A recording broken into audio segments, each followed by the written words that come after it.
It's me again, your Ate Jess, and welcome back to Jesselyn's Diary. So, ang gagawin na naman natin sa video na to ay preparation for Christmas. So, isa na dyan ang mag-prepare or magpapatayo ng Christmas tree. Kulang ang Christmas pag walang Christmas tree. As Pinoy, kahit sa ibang lahi naman.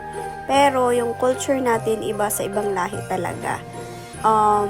Isang bagay ay halimbawa, bawal magpapatugtog sa kanila ng Christmas songs pag hindi pa December. And bawal magpapatayo ng Christmas tree habang hindi pa December. So, yan yung mga paniniwala ng mga puti or mga English people.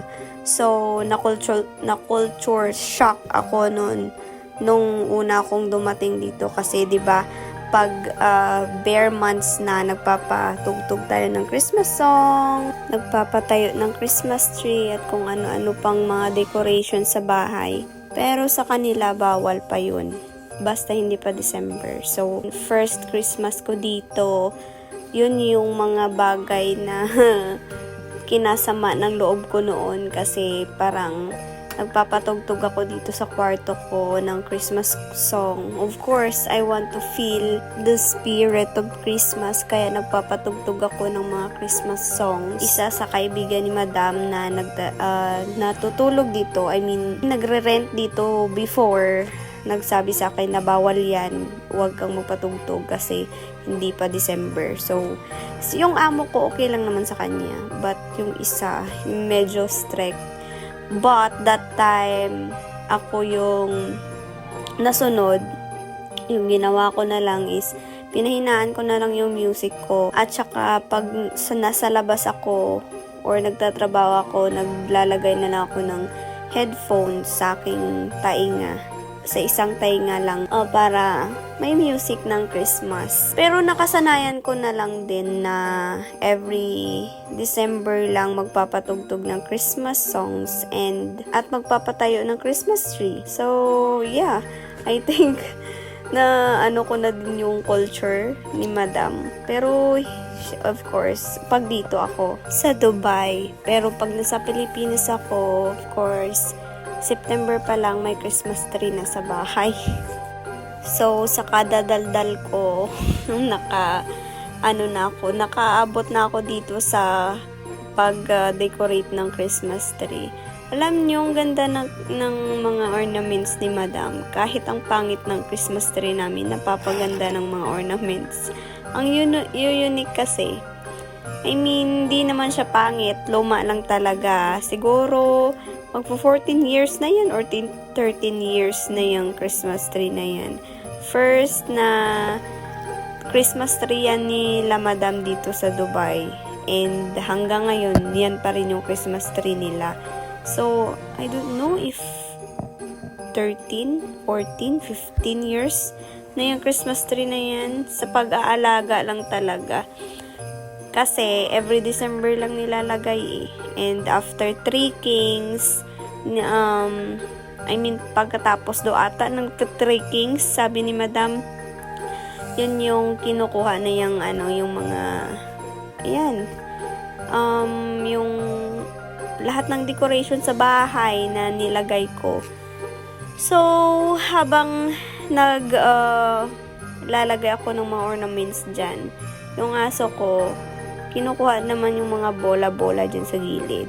So, ayan. Tapos na. Ang ganda, diba? As in, gusto ko yung mga ornaments na to. Sana pag nag-for good si Madam, ibibigay niya to sa akin. And, ayan, isa pa yan. Umiilaw din yan paggabi. May battery lang yan sa Yung ibang decorations ko, hindi ko na pinakita. Kasi, di naman siya mas madami, pero talagang full memory na ako. Kaya, ayun, yan lang yung napakita ko. Yung mga paglagay kong ng mga Christmas, mga lights sa hagdanan, hindi ko na videohan, pero mga basic lang naman yung mga decorations doon. At saka yan pala yan, angel yan. Binili lang nila nung una silang naglipat dito. So, I think sa lumang bahay pa rin nila yung galing.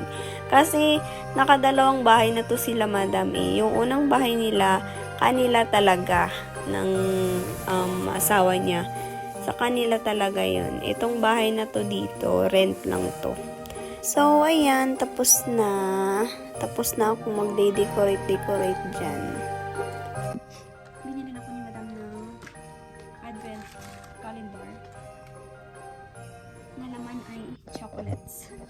So, kinuha ko na yung 1. Ito yung number 2. Ngayon, ang date ngayon ay 3. December 3. Ayun. December 3. Open natin. Ano kaya naman? Mars. Mars. Ayan. Ito na yung mga ganito. So, hanggang yan natapos. Hanggang 24 of December. So, 24. 21. 22. 23. 24. So, hanggang 24 yan ng December. Dito ko yung nilalagay. Dito ko yung nilalagay. Tapos, everyday nag-open ako. Pero hindi ko naman kinakain. Pero ito kakainin ko. Mars kasi. Sarap ng Mars. Kahapon, nakuha ko. Saka ng 1. Ito. Milky Way at saka Galaxy na caramel. Hindi ko kinain.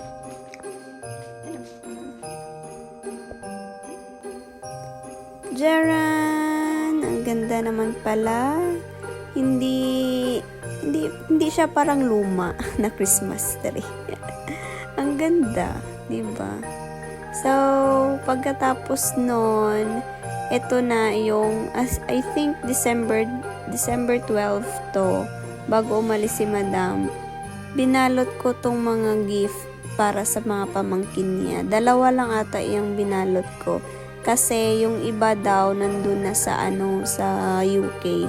Pero every year, ang dami kong pinabalot talaga na gift. Ngayon lang 2. Luckily, 2 lang yung binalot ko dyan. Kasi talagang hindi pa ako okay ng time na yan.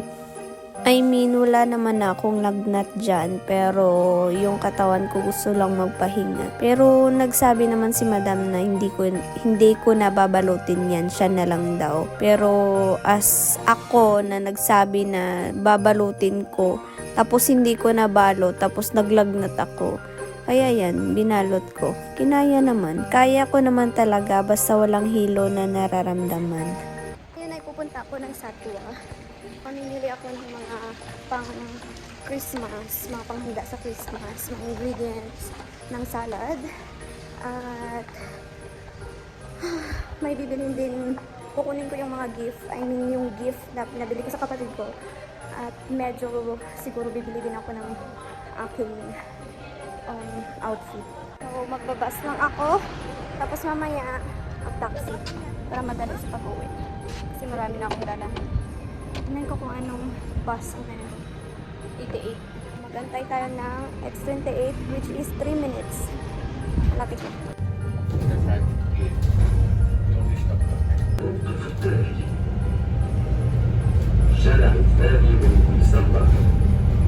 Next stop is the 2nd of December Street.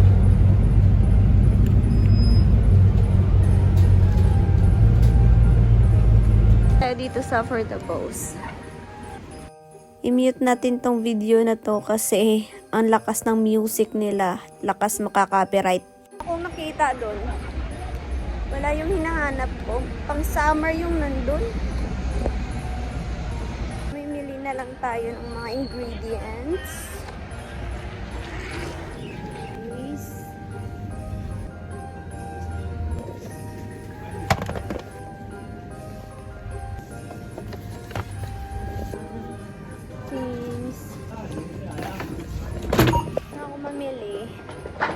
Punta na tayo sa bahay nila tita.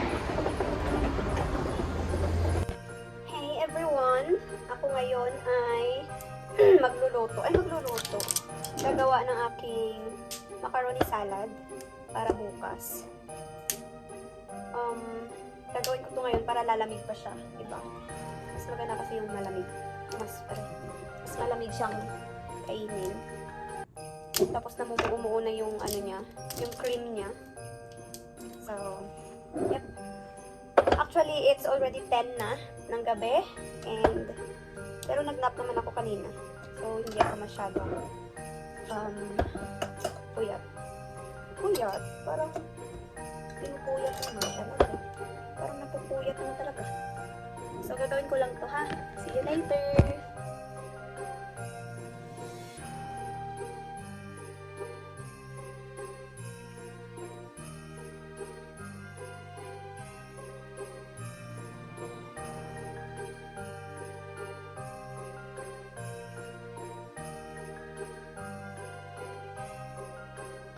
So, tapos na ako sa aking macaroni salad. Ito ay 1 kilo and I think 1/4 na pasta. Dinagdagan ko ng konti kasi para yung maliliit na ano lang pasta. So, yan. Ang dami na. Sarap. So, makakatulog na ako. Kasi puyat na ako. Makakatulog na ako. Marami pa akong gagawin bukas. Magmamap pa ako dito sa bahay. And, ano pa bang gagawin? Wrap ng mga gift. Gagawa ng games. So, yun. At least wala na akong lulutuin bukas. Ang gagawin ko na lang is mag-map. Ayun na nga. Maglinis-linis. And, mag-change din ako ng aking bedsheets. 3 days pa lang naman yan na bedsheet. Pero gusto ko kasing white yung ilalagay ko sa aking bed. So, i-change natin ng white. So, yun na. Tingnan nyo, nagkatibiyawat ako. Ewan ko. So, ayan, maglilinis na ako dito sa aking kusina. Ayan, dami kong hugasan. Daming basura, itapon ko muna. And, ayan na, matulog na ako. See you tomorrow! Hello everyone! So, tapos na ako dun sa aking ginawa. Sa naisip ko, medyo hindi pa naman ako inaantok. Mag-ano muna tayo. Mag-wrap ng gift. So, unahin ko tong gift na amo ko. Pinili ko sa kanya. Yeah! So, nung pumunta ako ng Satwa, nakadaan ako sa silver shop. Kaya, binili ko to. Ayan. And then, ano pa bang gift ko sa kanya? Ito, pantulog. At saka, ito. Yung pangpabango sa bahay. Ayan. Meron din akong gift kay tita. Pantulog din. Kasi birthday ni tita eh. And we have changed gift. Towel. Yung gift ko. Na isa. Wala akong nabiling regalo sa kapatid ko. At sa brother-in-law ko. Kasi nagmamadali na ako. Wala akong time talaga. This December, wala akong time mamili. Kasi maaga ding nagbakasyon si madam. Kaya, hindi ako nagkaroon ng time na magbakasyon. Mamili. And the last, inisip ko na may 1 day off pa ako, 'di ba? Bago si madam aalis ng UK. Nagkasakit ako. Ng Thursday. Thursday off ako kami. Nagkasakit ako. Hanggang umalis si madam ng Saturday. Di wala. Ewan ko bakit hindi ako bumili din sa online. Palagi kasi ako nadi-disappoint sa online shopping. Palagi talaga. So, kagaya nito. Eto, 3 to. Itong size na to, ewan ko kung susuotin ni madam. Kasya siya dito. Medyo malaki siya dito, pero mahaba. So, ewan ko kung susuotin niya ng amo ko. Pantulog lang naman yan, so no probs. No problem. Diba? Kung mataas, maikli, or kung ano dyan. Pero prefer kasi ng amo ko, maikli. Yung kanyang sleepwear. Pero, no problem yan. Kasi pantulog lang naman yan eh. Hindi naman yung pang-alis. Ay, nako. Ang hirap. So, sabi ko sa kapatid ko, ano ko na lang sila. Ililibre ko na lang sila sa cinema. Manonood kami siguro ng Avatar. Hindi ko alam, siguro by January 1, i-insist ko yun sa kapatid ko na manonood kami. pag nag-oo sila. Kasi minsan tong kapatid ko, tamad-tamad din eh. Tinatamad din eh. Palagi talaga yan. Tamad lumabas. Gusto magpahinga. Well, kakapagod naman talaga kasi yung trabaho niya. Wala naman tayong karapatan doon. Kaya ako lang naman trabaho ko dito. Pedix lang. Sa kanya, bugbugan. So, hindi din natin siya. Ano ba to?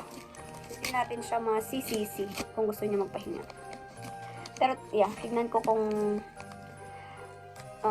tignan ko lang. Pag hindi siya pumayag, edi bibili tayo ng ng gift nila. Gift niya pala. Kasi yung brother-in-law ko, hindi ko alam kung anong mabibigay sa kanya pag online. Ito pala, ikatangahan. Ito pala, oh. Gaganon ka. Sabi ko, bakit may ganito? Hi, Jess. Kailang naman. Kaya pala. So, gagawin ko muna to. Kasi baka maubos naman yung tawag niyan. Yung imbi ng camera ko. Tapusin ko muna to and see you later. By the way, nanonood pala ako ng Culinary Class War sa Netflix. So, may new episode. Kaya, sabi ko manonood ako while nag-wrap. See you! Mwah!